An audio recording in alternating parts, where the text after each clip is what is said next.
నమస్కారం. మీ పేరేంటి తల్లి? గురమ్మ గురమ్మ గురమ్మ. బండి గురమ్మ. ఇద్దరు తల్లి కూతుర్లా? ఏమో ఏడుస్తున్నావా? ఏమో ఎందుకని? ఒక కొడుకున్నాడండి అమ్మకి. మా అమ్మకి మీ అన్నయ్య తమ్ముడు? తమ్ముడే. చెప్పు. తమ్ముడు అయితే చూడలేదండి. 7 సంవత్సరాలు అవుతుంది మా నాన్నగారు చచ్చిపోయి. 7 సంవత్సరాలు అంటే చూడని వెళ్ళేస్తాను. తమ్ముడికి పెళ్లి పిల్లలు ఎవరు లేరా? ఉన్నారండి, 2 పిల్లలు ఉన్నారు. ఆడ మగానండి ఉన్నారు. అయితే వాళ్ళ పిల్లలతో కాలం ఉంటున్నారండి. మమ్మల్ని చూడలేదు మా అమ్మని. నేను తీసుకొచ్చేసి నా దగ్గర పెట్టుకున్నాను. మీ ఆయన? మా ఆయన చచ్చిపోయాడండి. నీకు పిల్లలు లేరు? లేరండి, చచ్చిపోయాడు. మా ఆయన చచ్చిపోయి 15 సంవత్సరాలు అవుతుందండి. మా ఆయన చిన్నపిల్లలు. మీ అమ్మగారికి పెన్షన్ వస్తుందా? పని వస్తుందండి. నీకు వస్తుందా? వస్తుందండి. మీ ఇద్దరికి పెన్షన్ 8,000 వస్తున్నాయా? ఆ 8,000 వచ్చినప్పుడు నెలకు ఒక 4,000 పక్కన పెట్టుకుని ఇంటికి ఒక తలుపు ఏర్పాటు చేసుకోవచ్చు కదా. ఇద్దరు తింగరోళ్ళగా ఉన్నారు. ఏం చేస్తామండి? ఏడ్ చేస్తావా? వచ్చిన డబ్బులు ఎక్కడ దాస్తున్నారు? ఆ సూట్ కేసుల్లో దాస్తున్నారా? ఎప్పుడు అయిపోతుంటాం. ఏమైపోతున్నాయి తల్లి? ఏం వాడుతున్నారు? తిన్నాకని మరి కొనుక్కోవడం కంటే హాస్పిటల్ మందులు, ఆయనకు మందులే నాకు మందులే. ఎంత అవుతున్నాయి నీకు మందులకి గురమ్మ? ఒక 1000 రూపాయలు అవుతాయండి. ఒక 1000 రూపాయలు అవుతున్నాయి. తినడానికి మీ ఇద్దరికి ఎంత అవుతుంది? 2,000 అవుతుంది నెలకి. ఇంకా 4,000 నీకు. నీ వచ్చిన డబ్బులు ఈ అమ్మకి మీరు తినడానికి ఇవి మందులకు వాడేసుకొని ఇంకా 4,000 మీకు నెలకి మిగిలితాయి. శుభ్రంగా ఉండండి. చిన్న తలుపు పెట్టుకోపోతే ఎలాగమ్మా? పెట్టుకుంటాం. నేను ఉంటున్నానని అలాగే తలుపులాగా ఇంటికాడ ఉంటుంది కదా. నువ్వే తలుపు ఏంటి? నువ్వు తిరగడానికి అవ్వక ఇంట్లో అక్కడ కూర్చొని ఉన్నావు. అక్కడే కూర్చొని ఆడుకొని ఉంటుందండి. ఎక్కడికి వెళ్దాం. ముసలోళ్ళు అయిపోతే ఎవరైనా అంతే తల్లి, ఎక్కడికి వెళ్ళరు, ఇక్కడే ఉంటారు.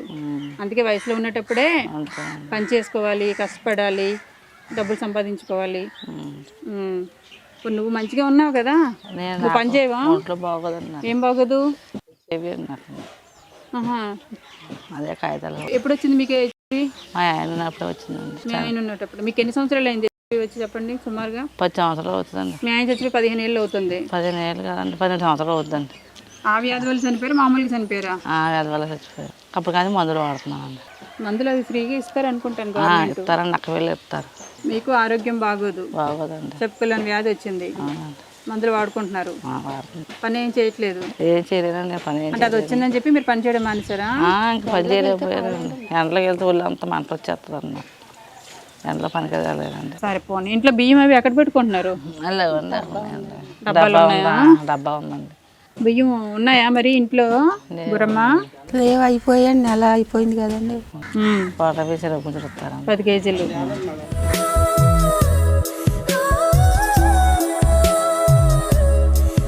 ఫోన్లో ఈ చీర నువ్వు కట్టుకో. అమ్మకి ఇంకో చీర తెస్తారు, మా వాళ్ళు మర్చిపోయారు, తెస్తారు. అమ్మా గురమ్మ, అమ్మ నీ పేరు బాగా గుర్తుండిపోయిందమ్మా. పచ్చడి తింటావు కదా? ఏం పచ్చడి తింటావు? ఏదైనా తినేస్తాను. ఏదో ఒక పేరు చెప్పు. నిమ్మకాయ పచ్చడి. అయ్యో సారీ మా అమ్మ, నిమ్మకాయ పచ్చడి నా దగ్గర లేదు. ఇంకేం పచ్చడి కావాలి? అల్లం పచ్చడి. ఓ ఏమో, అల్లం పచ్చడి కూడా నా దగ్గర లేదు మా అమ్మ. ఇంకేం కావాలి? టమాటా పచ్చడి. అమ్మయ్య, టమాటా పచ్చడి నీకు ఇష్టం అని చెప్పి తెచ్చాను మా అమ్మ. నా దగ్గర ఇదే ఉంది. ఎందా టమాటా పచ్చడి ఇది, ఓకేనా? దాంతో పాటు పచ్చడితో పాటు నీకు మంచి చీర కూడా వచ్చింది మా అమ్మాయి. మా అమ్మకి పచ్చగా ఉండాలని ఈ వయసులో కలకాలం బతుకున్నంత వరకు సంతోషంగా ఉండు మా అమ్మ.